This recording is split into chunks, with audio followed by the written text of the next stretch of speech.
Lord? Minsan pa? Okay, pinakamalakas na po ba yan? May ilalakas pa po ba yon? Amen. Praise God. Imbitahan ko na po kayo na makipagbukas sa akin ng Biblia. And before our reading, allow me to share with you an important thing na nangyari po sa ating simbahan, especially last midweek service kung saan po, once again, God permitted us na makapag-conduct po ng midweek service natin in this place. At thank God dahil naging intensified po yung ating midweek service. Nagkaroon po tayo ng mga pagbabago sa atin pong program. And specifically sa area po ng atin pong pagtatalakay sa journal text ng atin pong simbahan, hindi po isa, kundi I think, kung hindi ako nagkakamali, ay 5 po na journal text for the month of August, which is, ang tema ay Redemptional Church or Redemptional Ministry.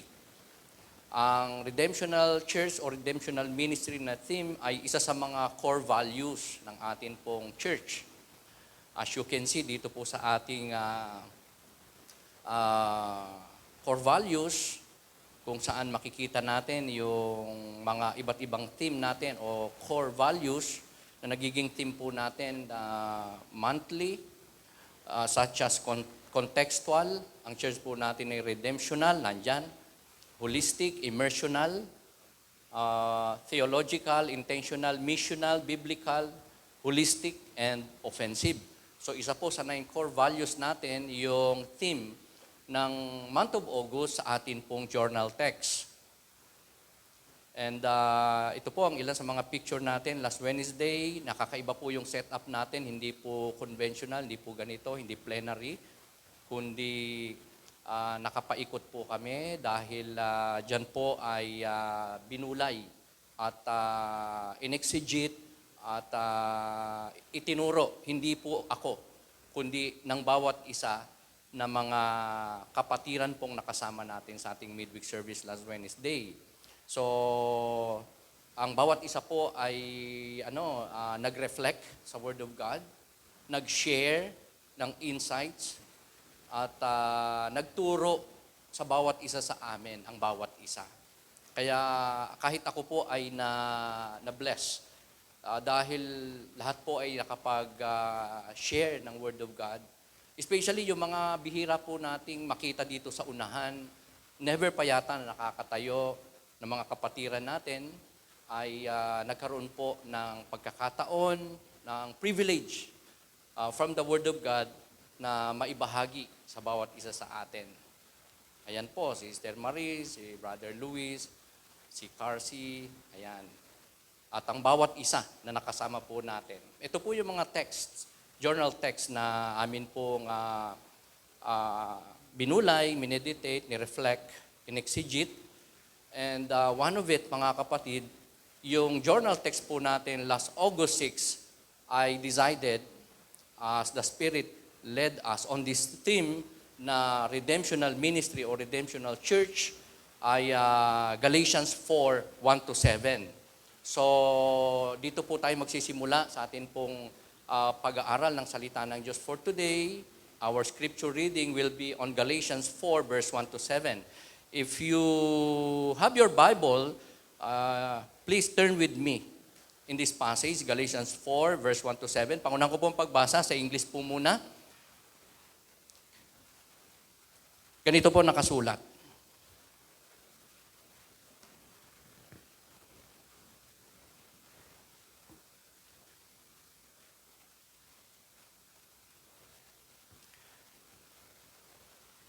Ito ang ibig kong sabihin, habang bata pa ang tagapagmana, hindi siya nakakahigit sa isang alipin kahit na siya ang may-ari ng lahat.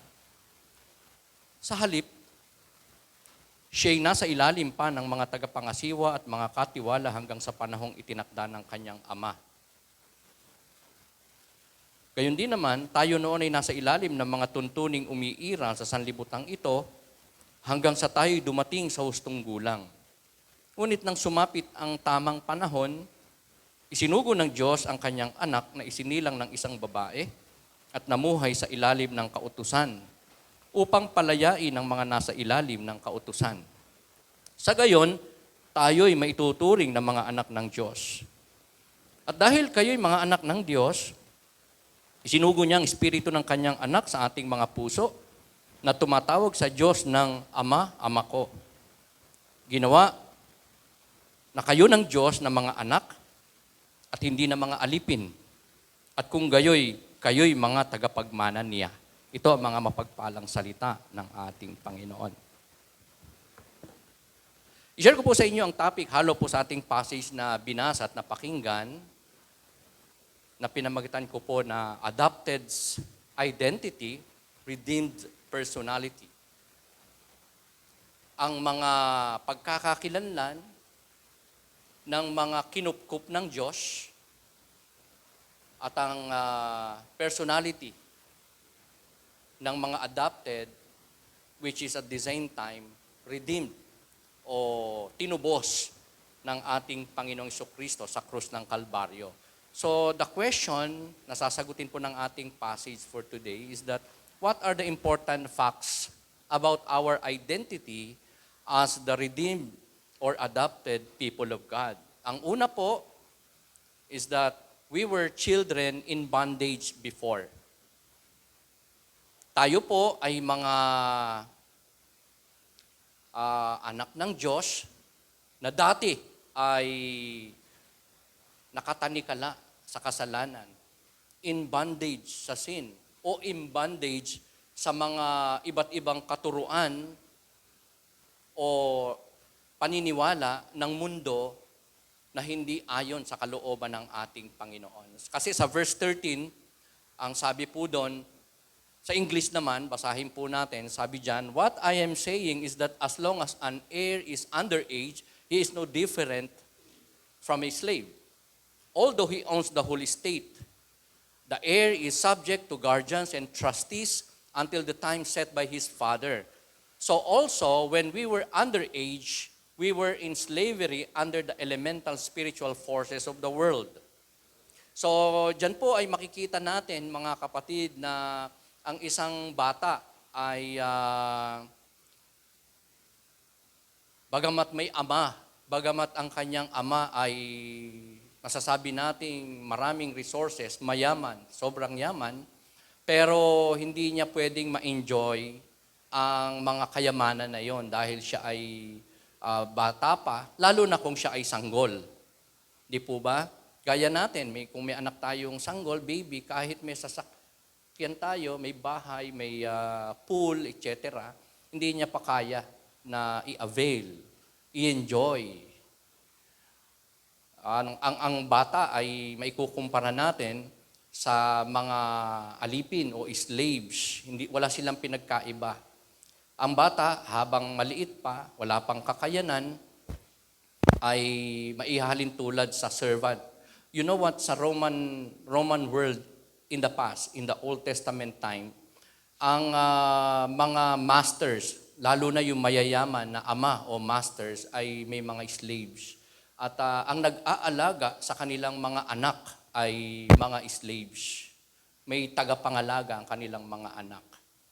At pareho na ang slaves at ang anak ng mayaman ay pareho lang na tagasunod ng master o ng father na mayaman. Nagmamay-ari ng maraming ari-arian. At ang infant, sabi sa ating passage, walang pinagkaiba sa servant na nag-aalaga sa kanya. Bagamat tagapagmana siya, dahil pareho lang sila na tagasunod ng father, tagasunod ng mayamang ama niya. At in fact, ang anak na mayaman na tagapagmana ng mga masters o wealthy na father in the Old Testament time ay somewhat parang masahol pa nga sa servant. Dahil ang infant na anak ng isang mayaman, ng master, kahit siya'y tagapagmana, sa pangangalaga ng slave o ng servant, siya ay sumusunod lang. Di ba? Sino sa atin na nagkaroon noon o ngayon ng yaya, di ba, ng ating maliit na anak?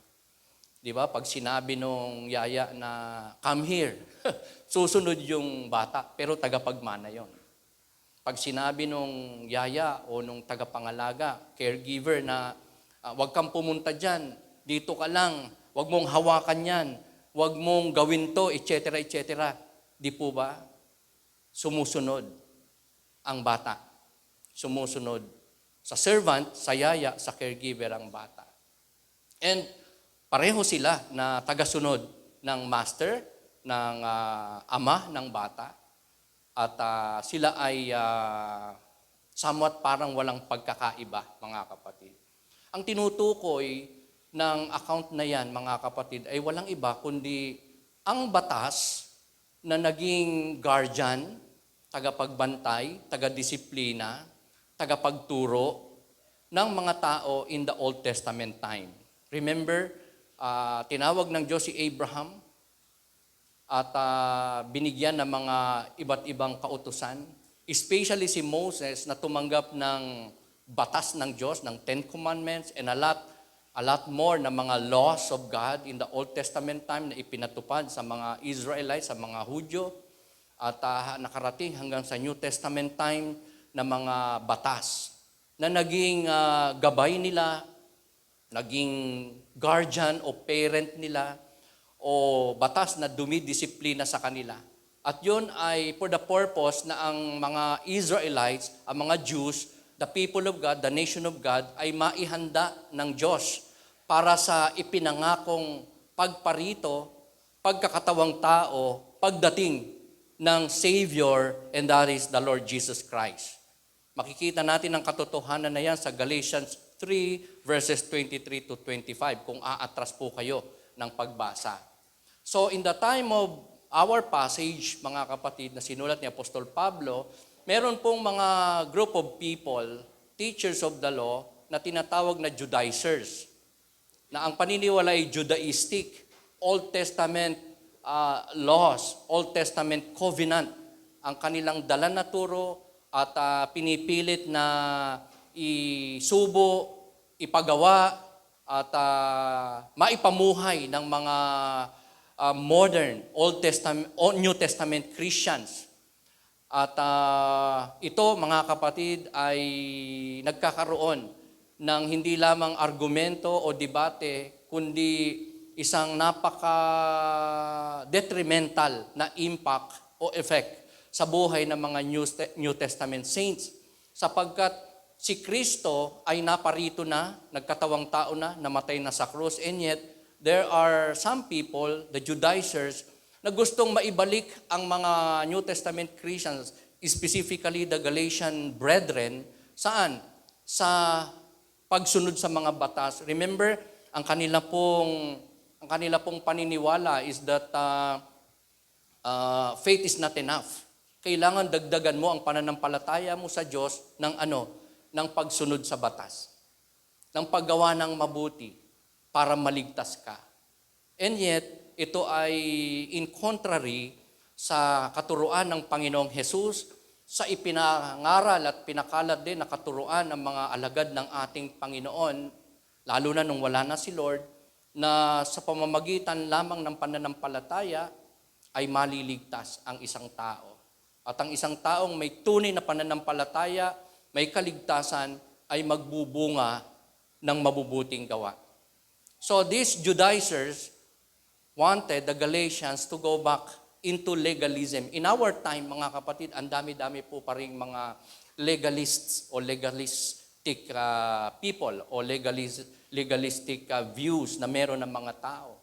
Sa ating nakagisnang simbahan, ramdam pa rin po natin ang katuruan na yan, na para maligtas ka, kailangan mong magsimba tuwing linggo, kailangan magkomunyon, kailangan ng panalangin para maligtas ka, mapatawad ka, and a lot more na mga batas, mga alituntunin na somewhat sa pamamagitan ng mabubuting gawa at kakayanan ng tao at hindi na sa pamamagitan ng grasya, ginawa ng Diyos, sakripisyo ng Diyos sa krus ng Kalbaryo. So detrimental ang teaching na to na nais ng mga Judaizers. maituro at magawa ng mga mananampalataya in the New Testament, especially at Galatians. Because they were leading them not only into religious bondage, but also into moral and spiritual infancy and maturity. So the Galatian brothers ay supposedly, as the Lord's will, ay dapat na lumago ang mga Jews, ang mga Israelites, ang mga tao during the time na sinulat ang ating passage, including the New Testament saints and believers, ay dapat na lumalago. Lalo na yung mga hindi pa po mananampalataya. It's so important na makilala nila, kilalanin nila, matanggap nila sa kanilang puso't buhay yung ipinangakong tagapagligtas in the Old Testament times, and that is the Lord Jesus Christ. At sila, sa pamamagitan ng pananampalataya kay Kristo, ay hindi lamang makaranas ng paglago, kundi patuloy na lumago kay Kristo, manapa sa mga turo ng ating Panginoong Kristo. And yet, the Judaizers wanted the Galatian brethren to go back to legalism, to the law, sa pagsunod sa mga batas na bawal, huwag kang hahawak ng patay, kailangan maghuhugas ka ng kamay pagkakain, bawal kumain ng mga dugo, ng mga binigti, and a lot more na mga batas ay nais na i-impose ng mga Judaizers sa mga believers during this time. And yun ay nagre-resulta sa pagiging unfruitful, unproductive, kawalan ng growth. Na sa halip na sila ay lumago in the grace and knowledge of the Lord Jesus Christ, sila ay hindi lang natitigil, mapapatigil sa paglago, kundi magkakaroon ng immaturity at mananatili silang infant, bata. Sa halip na pasulong, magiging paatras po sila sa kanilang spiritual life. So the Jews were like little children in bondage to the elemental principles of the world. Ang ibig sabihin po ng elemental principle of the world ay yung mga basic principles ng sanlibutan. Yung yung mga katuruan na elementary, pang babes, pang sanlibutan, hindi po ayon sa turo ng Panginoon, lalo na sa mga deeper na teaching ng Panginoon in the Scripture. So, ang batas ng Diyos ay ginawa po na supreme na teaching para sa mga tunay na mananampalataya in the modern time, in the New Testament time. So, ang mga Hudyo ay para mga bata na hindi na po nag-grow, hindi nag-mature. Bakit? Kasi nahook po sila doon sa mga teachings in the Old Testament time, which are by nature elementary at dapat na nilang iwan, kumbaga sa schooling, ABC. Nakakita na po ba kayo ng high school o college na ang bukang bibig pa rin ay ABC? Apple, banana, cat. Yun pa rin. Di ba? Awkward po yun. The New Testament saints are supposed to grow. That they should live the elementary teaching, and that is the law, na naging gabay lang nila, guardian nila, dumisiplina sa kanila in the Old Testament times. Nung wala pa ang ipinangakong tagapagligtas, pero nung dumating ng Panginoon, they should not remain a child in the childhood state with the law. Kundi sila ay nag-grow, at kumilala, at tumanggap, at sumusunod sa ipinangakong tagapagligtas, and that is the Lord Jesus Christ. So, kilala nyo naman yan, di ba? Si Bonjing. Ayan. Tingnan nga natin ating mga katabi. Mukha bang Bonjing? Kasi po may mga Bonjing sa pananampalataya. mga matagal na sa church, sa Panginoon, sa pananampalataya, pero nagplateau, naging stagnant. And some, unfortunately, ay nag-waver pa, nag-decline. Ayan. Hindi lang siya nag-stop sa paglago, kundi bumalik sa dating buhay, bumalik sa dating bisyo, bumalik sa dating kaisipan, gawi, habit, way of life, which is worldly at hindi na ayon sa kalooban ng Panginoon. And ito po ay so detrimental sa buhay po ng isang mananampalataya. Nakakita po ako ng isang Kristiyano, worker pa nga, na umalis sa kanyang maayos na simbahan, tapos napunta sa isang kulto. Pumunta sa isang kulto. May pastor pa nga na dating pastor ng Christian church, pero nag-resign, nagpunta sa INC, nagpunta sa Islam, nagpunta kay Eli Soriano, nagpunta sa kulto na mga paniniwala, cultic na paniniwala. At yun po ay isang pagbabalik sa hindi lamang infancy, kundi immaturity at kawalan ng paglago at pagkabatid sa kalooban ng Panginoon. So, ang pangalawa po na importante pong fact about our identity as adopted and redeemed people of God, aside from we were children in bondage before, di ba? Ang lahat ng dati ay in bondage sa kasalanan. In the past ay magsabi nga ng amen. Ayan, yan po ang ating identity before. Okay, ang pangalawa po, we were redeemed by God later or lately. Di ba? From being an unbelieving people, tayo po ay tinubos ng ating Panginoon. Tayo po'y pinili, tinawag, tinubos ng ating Panginoon in some point ng ating buhay na nakilala natin siya. Sa verse 4 and 5, ang sabi po doon sa English, if I may read again, sabi dyan, "But when the set time had fully come, God sent His Son, born of a woman, born under the law, to redeem those under the law, that we might receive adoption to sonship." So dyan po sa passage na yan, may sinasabi po na time, set time, itinakdang oras, fullness of time, yung kaganapan ng itinakdang panahon, na ang ibig sabihin ay yung kapanganakan ni Kristo, pinangakong tagapagligtas, Mesiyas ng Diyos Ama, na paparito sa sanlibutan at magiging tagapagligtas at manunubos ng mga makasalanan. Fullness of time.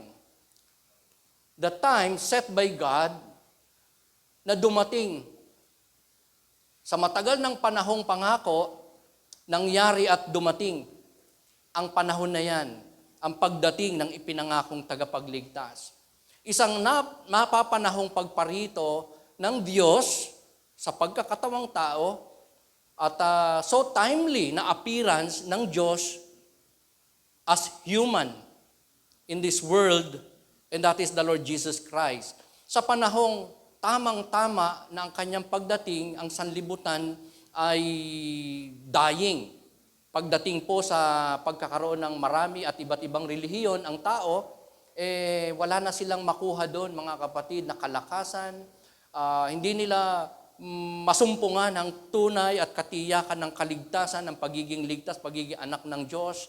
Mga principles, katuruan, mga philosophies na empty at hindi nakakapagbago ng puso at buhay ng tao. Yan po ang senaryo sa buong mundo in that fullness of time. Sa panahon na yan ay tinakda ng Diyos na pagparito ng tagapagligtas, no other than our Lord and Savior Jesus Christ. Kaya nga, ang tao during that time ay waiting. Talagang sila ay marubdob ang kanila pong pagnanais na dumating na yung ipinangakong tagapagligtas. Maganap na yung itinakdang panahon ng Diyos para ang Diyos na ipinangako ng Ama na magkakatawang tao, and that is the Lord Jesus Christ, ay magkatawang tao na at makipamayan na at makilala na at makita, makasama na, hindi lang ng mga Israelites, ng nation of God, ng mga Jews, kundi ng maraming tao sa buong mundo. Because all religions were dying and all philosophies were empty and powerless to change lives. Kaya very timely ang pagparito ng Panginoong Jesucristo na matindi po ang pangangailangan ng mundo, ng mga tao, na ang hatid, walang iba ay kundi redemption. Pagtubos. Pakisabi nga po natin, pagtubos. Katubusan ng tao sa kasalanan na magbubulid sa kanya sa impyerno. Kasalanan na hindi niya kayang tapatan ng kahit anong mabubuting gawa para siya ay mapatawad, malinis, at maging karapat-dapat sa Diyos, maliban sa banal na dugo at katawan na isasakripisyo ng Panginoong Jesucristo sa krus ng Kalbaryo. Redeem or pagtubos, katubusan means to set free by paying a price. So matindi po ang halaga na ibinayad ng Panginoong Jesucristo sa krus para ang makasalanan, ikaw at ako, ang tao, ay matubos sa kasalanan, ma-redeem sa pagkakasala. Remember, all have sinned, Romans 3:23, and Romans 6:23 said, for the wages of sin is death, kamatayang pisikal at espiritual. Pero ang gumawa niyan, umako niyan, at nag-accomplish niyan, ay ang Panginoong Jesucristo. Dahil hindi kaya ng tao na iligtas ang kanyang sarili, walang anumang kapamaraanan, solusyon o karampatang halaga, penance, sakripisyo na pwedeng gawin ng tao para siya'y mapatawad at mailigtas niya ang kanyang kaluluwa. Other than the sacrifice of the Lord Jesus Christ na ang hatid ay redemption. Pagtubo sa tao sa kasalanan o pagkakasala. So, sino ang dumating? Ang Panginoong Jesucristo. Anak ng Diyos. Yun po ang sabi sa ating passage. At siya ay naparito kailan? In the fullness of time.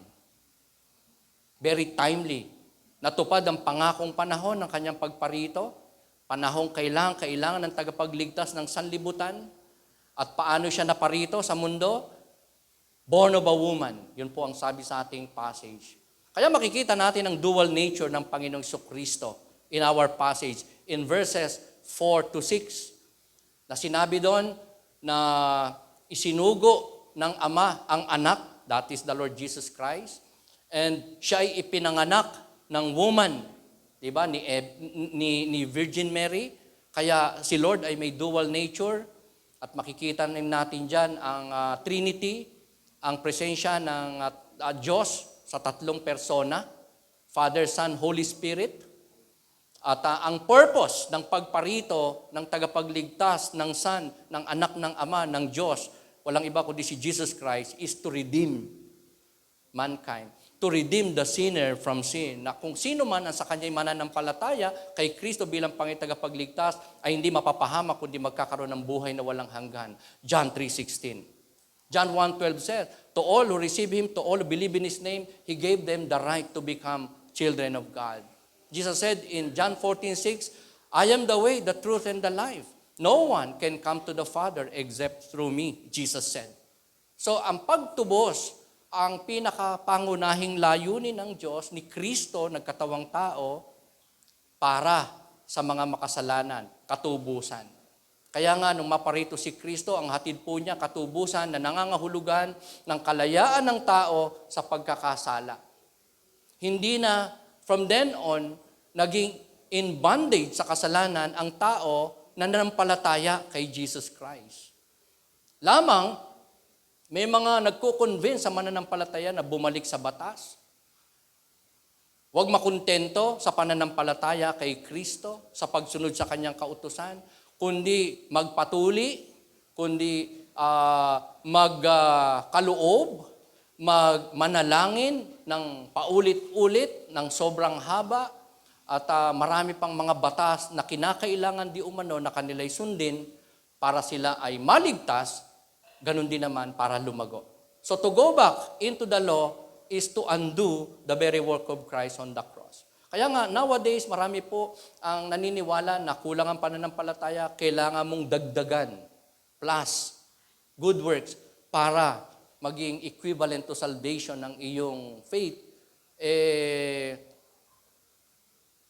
Unmindful ang maraming tao that in that kind of belief, doctrine, teaching, o daladalang principle, way of life, is somewhat nagbabaliwala sa grabing sakripisyo ni Kristo na ginawa niya sa krus ng Kalbaryo.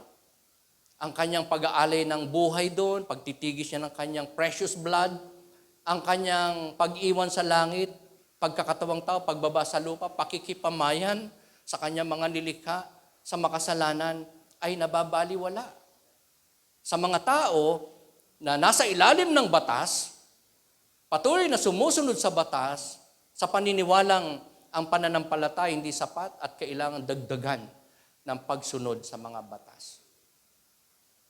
Kaya nga, mga kapatid, tayo po ay, it's so important na aware na nung tayo manampalataya kay Kristo, tayo po ay nakaranas ng pagtubos sa kasalanan. Tayo po ay kinupkup. Sabi mo sa katabi mo, adopted child ka ng Panginoon. Amen? Yan po ang purpose ni Lord kung ba't siya naparito.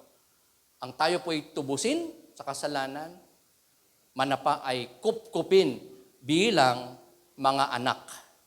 So, ang pangatlo po na important fact about our identity as redeemed, adopted children of God is that we became God's sons and heirs. Tayo po ay naging mga anak at tagapagmana ng Diyos. Kasi sa verse 6 to 7, it says there, because you are His sons, God sent the Spirit of His Son into our hearts, the Spirit who calls out, Abba, Father. So you are no longer a slave, but God's child. And since you are His child, God has made you also an heir. Pakisabi nga po natin, anak. Pakisabi nga po natin, tagapagmana. Ayan. So tayo po, mga kapatid, ay of course, conditionally, infant. Diba? O maaring, at the moment, may mga tunay na Kristiyano na infant o spiritually babes pagdating sa Panginoon. Pero positionally speaking, all Christians ay sons and daughters. An adult child, hindi baby. Baby na walang kakayanang mag-draw out, mag-enjoy, mag-avail ng mga spiritual wealth ng Panginoon. Kayamanan ng Panginoon. Tayo po'y nakalalapit sa Diyos, boldly. Tayo po'y nakakahingi ng tawad. Tayo po'y nakakahingi ng lakas. Tayo po ay nakakaranas ng revival sa Panginoon. Pag tayo po'y nagpakumbaba, marami po tayong na-enjoy ng mga privileges and spiritual wealth ng ating Panginoong Kristo as an adult sons and daughters of God. And at the same time, an heir. Sabi mo sa katabi mo, tagapagmana ka. O di ba, big time ka? VIP ka. Amen.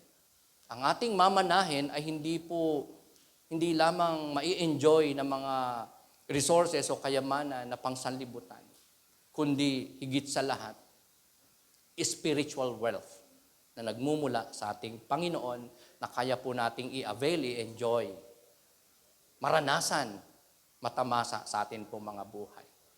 So, we see the presence of the Holy Trinity, the Triune God in our passage, Father na nagsugo sa anak, anak na nagsugo naman sa Espiritu Santo na tumatahan ngayon sa puso at buhay ng lahat ng kay Kristo sa Panginoon ay nananampalataya. Ayan. Sabi mo sa katabi mo, may umaali sa iyo na Espiritu ng Diyos. Amen. Parang iba yata naisip nating espiritu na umaali, ano? Marami kasi espiritu, di ba? Pero the spirit na nagre-reside, nagdudwell, nakatira sa puso at buhay ng tunay na mananampalataya ay walang iba kundi ang banal na Espiritu Santo na sinugo ni Kristo, bugtong na anak ng Diyos. Sinugo ng Ama para tubusin ang makasalanan sa sanlibutan ito. So, kagaya ng prodigal son, mga kapatid, di ba, na nagsabi sa kanyang ama. Remember that account? Yung alibughang anak in Luke 15, di ba? Kinuha niya ang kanyang mana, nagpakalayo-layo, at naging mapagwaldas at makasanlibutan, na ang naging buhay, wild living, naging godless po siya, naging disobedient siya sa kalooban ng Diyos, hindi lang ng kanyang ama. Pero nung siya ay, di ba, maghirap, di ba, nagkaroon siya ng realization. Sabi niya, babalik na ako sa aking ama. Maraming hard men, maraming pagkain, dito mamatay-matay ako sa gutom. At bumuo siya ng, di ba, ng speech niya, na pag nagkaharap na sila ng kanyang ama, ay wiwikain niya ang mga salita na, Father, I have sinned against heaven and against you. And do not call me son anymore. Just consider me just one of your hired men. Huwag mo na ako ituring na anak, the prodigal son said. Ituring mo na lang akong servant mo, alipin mo. Pero ang ginawa ng prodigal's father, hindi po siya ginawang alipin. Hindi po siya pinagalitan. Hindi po siya sinumpa. Hindi po siya sinumbatan. Kundi tinuring pa rin siyang anak. Itinuring pa rin siyang tagapagmana ng ama. So like the prodigal son, the Galatians wanted their father to accept them as servants when they really were sons. Sabi mo sa kakatabi mo, anak ka ng Diyos. That's who we are, mga kapatid. We are not baby, we are not an infant, we are positionally sons and daughters, an adult sons and daughters of God. Na ano po, itinuring din ng Diyos na hindi lang anak, kundi tagapagmana. So, sa topic po na to, na nabuo natin in acrostic, sino po nakasunod? Okay. AI, RP, hindi po Artificial Intelligence sa Republic of the Philippines, ha? Okay, bagamat laganap na rin po sa ating bansa ang AI. Pero ang ibig sabihin po ng AI, RP, ay adopted identity, and they were redeemed personality.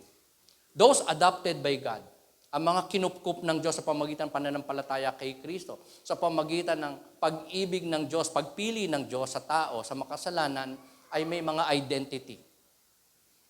At ang mga adopted ng Diyos, kinupkup ng Diyos by faith, ay may mga identity at isa sa kanya pong katangian, aside from siya kinupkup, kundi siya ay tinubos ng Diyos, ay meron siyang mga personality. So, hindi ko na po ulitin yung tatlo na yon. Okay.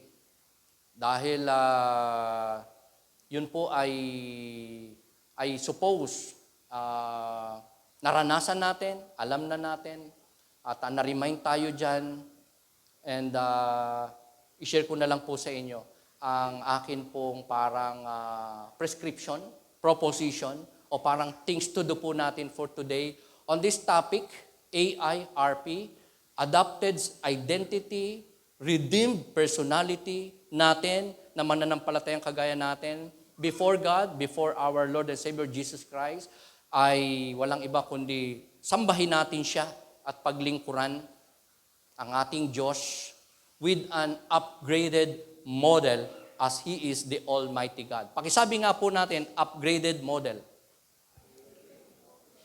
I assume, if not all, lahat po tayo ay kinupkup ng Diyos, tinubos ng Diyos, mananampalataya ng Panginoong Jesucristo. Tayo po ay may napakaganda pong standing before God. Naranasan natin siya. So, what we need to do is to continue to worship and serve our God with an upgraded model nang may isang elevated o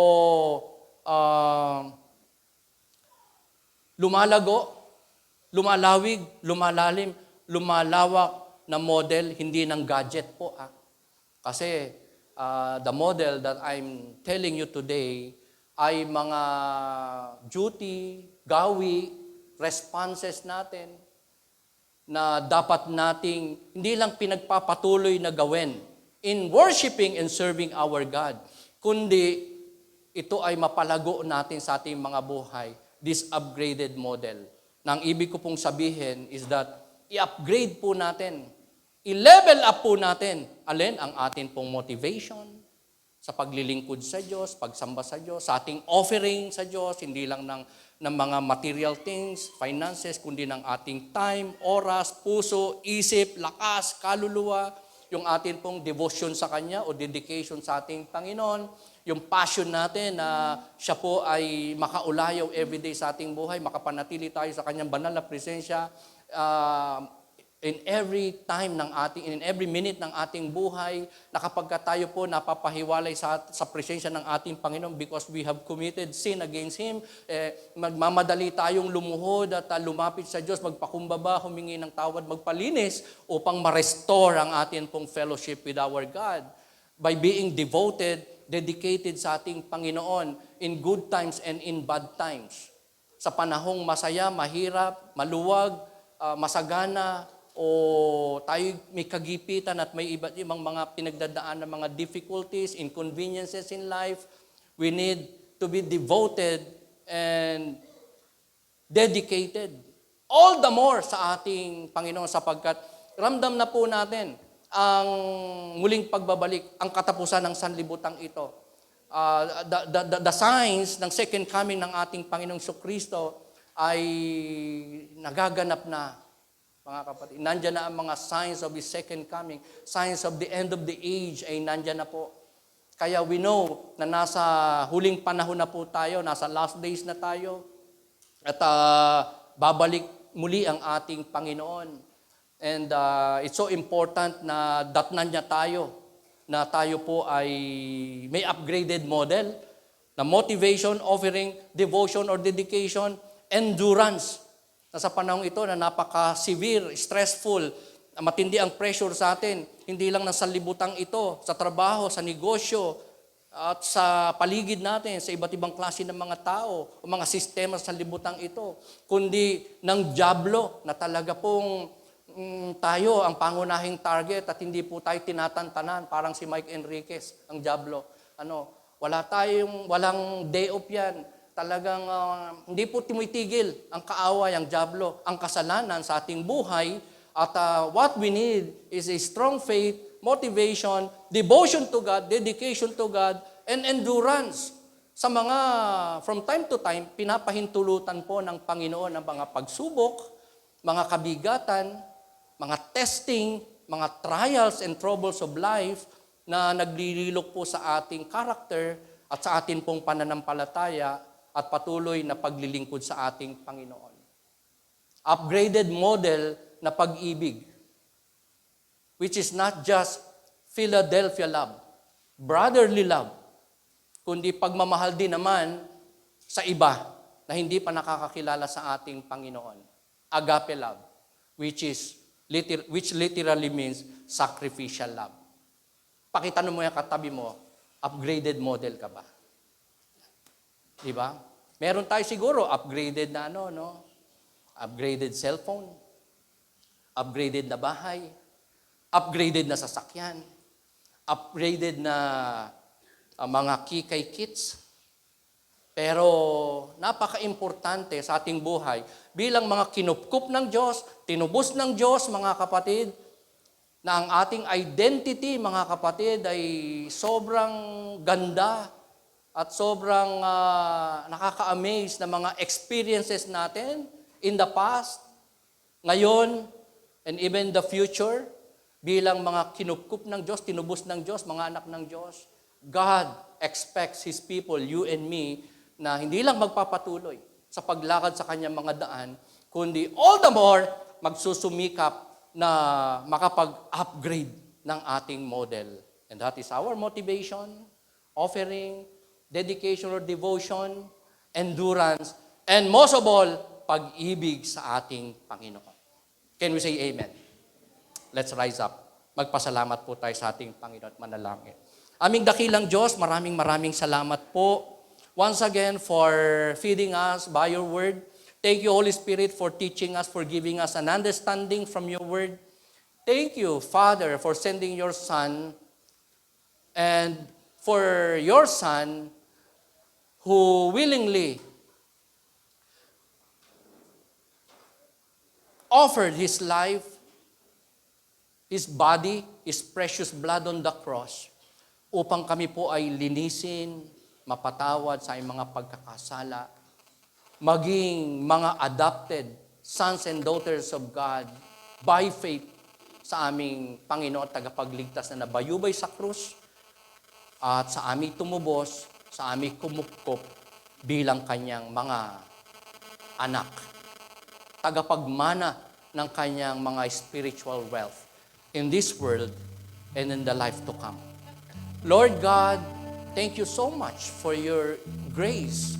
Thank you for your love shown by sending your Son and by dying on the cross. And we thank you, Lord, sapagkat tinawag mo kami, pinili mo kami, naranasan ka namin, nakilala ka namin, aming dakilang Diyos, aming Panginoon tagapagligtas. And we thank you for giving us provisions, gifts, talents, resources, and the ability, the attributes na nagmula sa iyo, Panginoon, upang kami po magkaroon ng mga kakayanan, talento, resources, enabling na hindi lang malaman namin ang inyong kalooban, kundi masunod po namin ang inyong kalooban.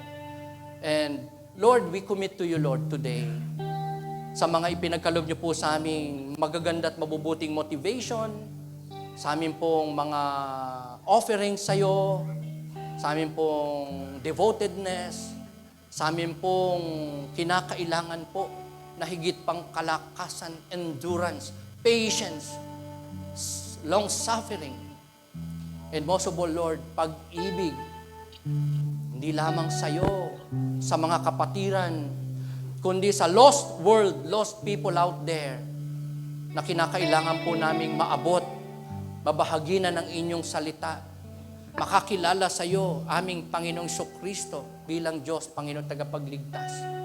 Patuloy niyo po kaming i-empower, bigyan ng enabling, patuloy pong lilukin, i-mold according to your image and likeness. May upgraded na model, may upgraded na mga kakayanan, talento at resources na nagmumula po sa inyo, na sa inyo lamang po magmumula.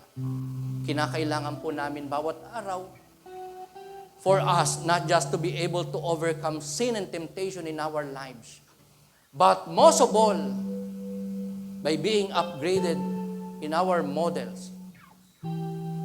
Kayo, Panginoon, masunod namin, mapaluguran namin, maitanghal namin, madakila namin sa aming mga buhay. You deserve our highest praise, not just thanksgiving, but adoration, faithfulness, at matamang pagpapasakop sa inyong kalooban. May banal na pagkatakot sa iyo, sa inyong banal, mahimala at makapangyarihang pangalan.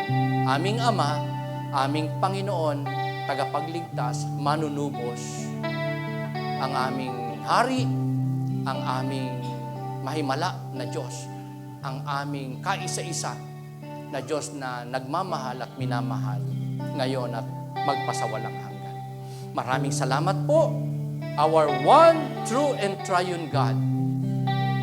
Pinupuri namin kayo, tinadakilang, niluluwalhati in the mighty and holy name of your begotten Son, our Lord and Savior, at sa pakikipisan ng Kanyang Espiritu Santo sa aming mga buhay, kami po'y nagpupuri kami po ay nagpapasalamat, umaasa at dumidepende sapagkat sa inyo nagmumula lahat ng mabubuting bagay.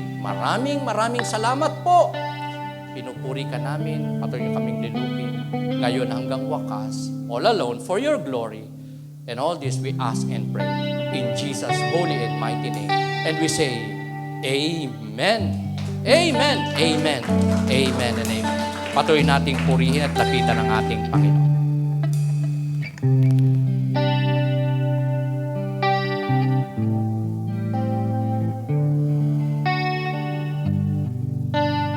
Amen. Lapit po tayo sa ating Panginoon through this song. Tunay nga na tayo ay binago ng ating Panginoon. Kaya kapatid, hayaan mo na ang Panginoon ay maghari sa iyong puso at sa iyong buhay. Amen.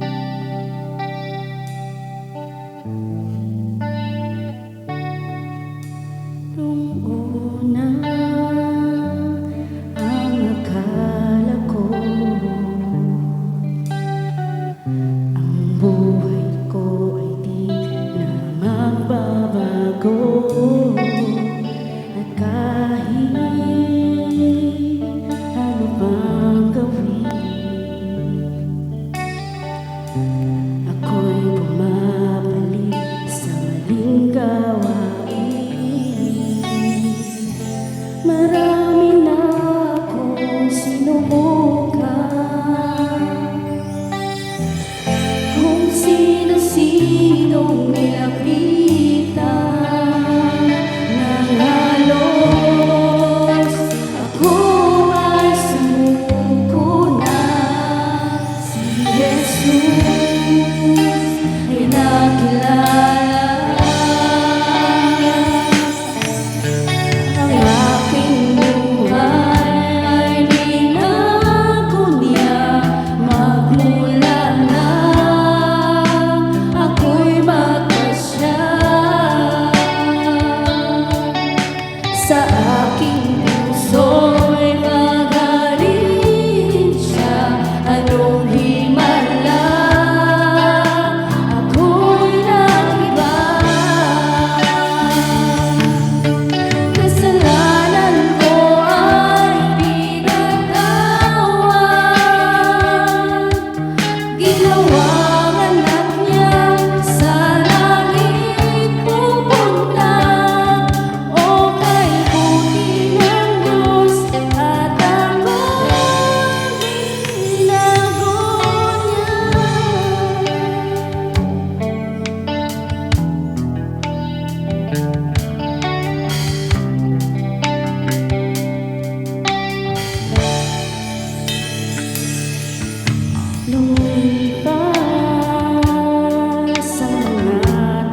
puso